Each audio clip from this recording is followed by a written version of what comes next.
One of my favourite inclusions on this home renovation has been these bifolds. And now it's time to give them a stain. I'll put up my hand to do the job. Now, I've had a little bit of a tutorial from the guys from gyms, the pros, showing me how to apply the stains. So you go one continuous stroke. Yep. All the way down to the bottom.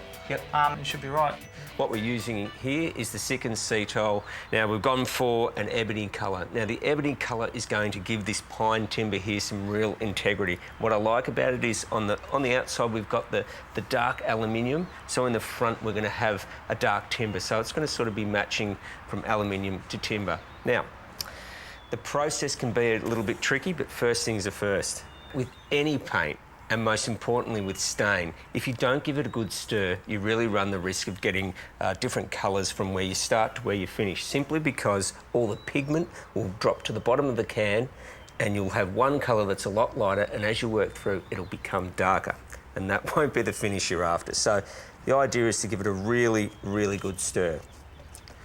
Then that way you'll get a nice consistent product all the way through. So that's pretty good.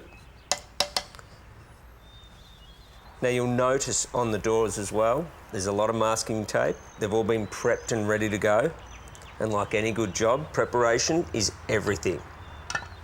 Now we can let the fun begin. One of the main important things before you start is having a bit of a game plan and knowing where you're going to start and finish. With this product here, it's easy to apply, but it's also easy to make a mess of if you get it wrong. So best thing to do, I'm going to be starting from this edge and this edge here as well, and doing it in one block. So I don't want to sort of start here and then move over there and then come back, and I'm going to get all the overlap marks. And if I get overlap marks, they're going to be like dark blemishes. So I'm going to start and work my way down this edge first. And the idea with this is that you can sort of get it on fairly quickly, and you come back later on and sort of lay it off. Laying off means that you're just going to run the brush over it again and get it nice and even. I'm just being careful here as I'm working down and cutting in along that edge.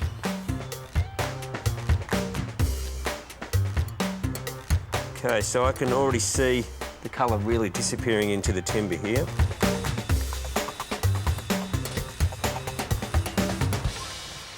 All right. So I've had to put the foot down a little bit because it is drying pretty quickly, but that's one section done. So now I can take a breath and now commit to the next section. So in order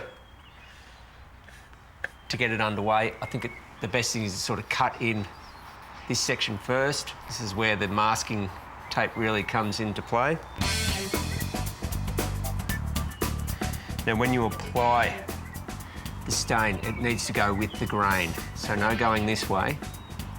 Start from there, making sure I haven't got any overlap onto the areas that I've already done, and working back.